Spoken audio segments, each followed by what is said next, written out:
Today we're going to be looking at two very similar yet very different devices. I don't know why I just said that. I pretty much just contradicted myself. Either way, this is the Kindle Paperwhite DOS, and the second Kindle Paperwhite, and this is the Kindle Voyage, the first generation Kindle Voyage. Just came out. So this is going to be $119 with advertisements. This is going to be $199 with advertisements.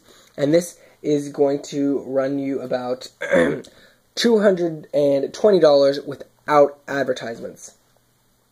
And this is going to be $140 without advertisements. So, you know, they both have the advertisement option. I always buy it without because I don't really like that. But anyways, we're going to go over the major differences between these two devices. If you own this and you want to say, is this worth it? Is it worth it to upgrade this?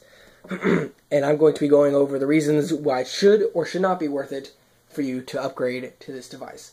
And if you're wondering if I'm going to compare the Kindle Paperwhite first generation to this Kindle Voyage, I own the first generation Paperwhite as well, but it is exactly the same as this device right here. So if you own Paperwhite first generation, you're wondering, don't worry, it's the same thing that's going to be going over this. Alright, let's take a look. Aesthetically, of course, it is much thinner. If you lay it like that, you can see. A lot thinner. And it is shorter. If we put it here in the corner of the device, you can see. Oops, let me go over here. You can see that it is shorter by a bit. And it is smaller. It fits a lot nicer in the hand, the Voyage that is, and it's just really comfortable. Although I never did have problems with the Paperwhite. And it's funny because you don't think that something's heavy, but when you hold something so much lighter, the Voyage, you realize, hey, this is a little heavy in the hand. The Voyage is a lot lighter when you're holding it. Another difference is the back. The Voyage went with something new.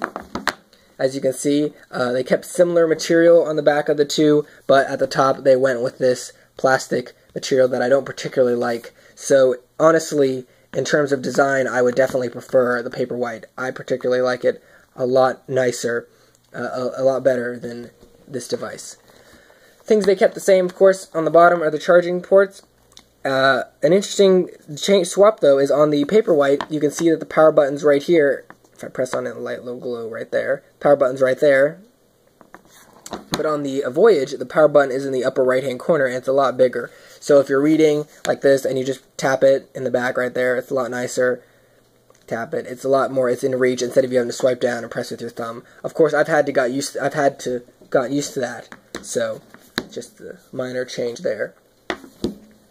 Alrighty, another change on the front you can notice right away are the page turn buttons, or page press is what Amazon's calling them. See right here, if you can see that, there we go. A line here and a dot, and on the other side the exact same thing, line and a dot.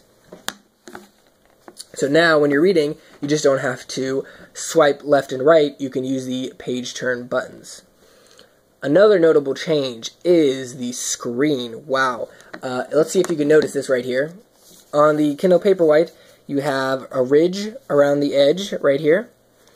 And when you swipe, your finger brushes against it. You know, on the Kindle Voyage, there is none such thing. It is all flush. The screen is entirely flush. There is no ridge anywhere on the device. And this is a glass screen compared to the plastic screen on the Paperwhite. So the new glass screen is really nice.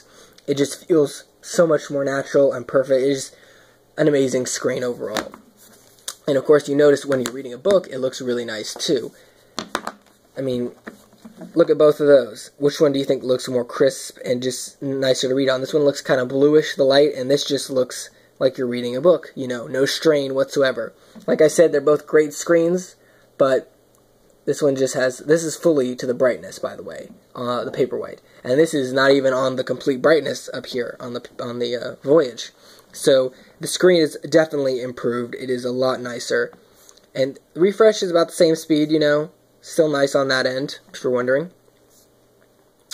So, personally, in that respect, I prefer the Voyage. The screen is much nicer, so you're definitely getting what you pay for in price range there. Let's go back.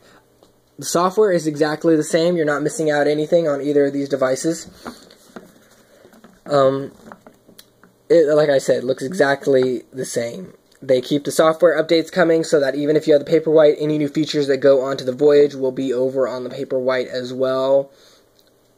yeah, I mean, they're about the same devices. You know, of course you get the new page turn buttons, you get a new design, it's a lot lighter, feels better in the hand, and, you know, it's nice. This has adaptive brightness as well, so if you're in the dark, or if you're outside, the brightness on the Kindle Voyage, go over here, press this, you see up here it says auto brightness, it'll automatically adjust to your surroundings, so you do not have that feature on the previous Paperwhite. So would I recommend the Voyage over the Paperwhite? I like to say yes. If you're looking for a luxury e-reader, if you want to give a nice gift this Christmas, or you just want to upgrade and you don't know if it's worth it, I would definitely say it is worth it. But if you already own the Paperwhite, I feel like there's no reason to go and buy a $200 device. You're not going to be missing any new features, nothing like that. If you want a nicer reading experience, definitely purchase it. But if you're just buying it to be buying it, I would say, wait, maybe next year, maybe a new Paperwhite will come out, maybe a new Voyage. You're not lacking anything right now. But if you're choosing between these two and you think, maybe I could spend that extra $100, I would definitely consider it because it is a much nicer device overall.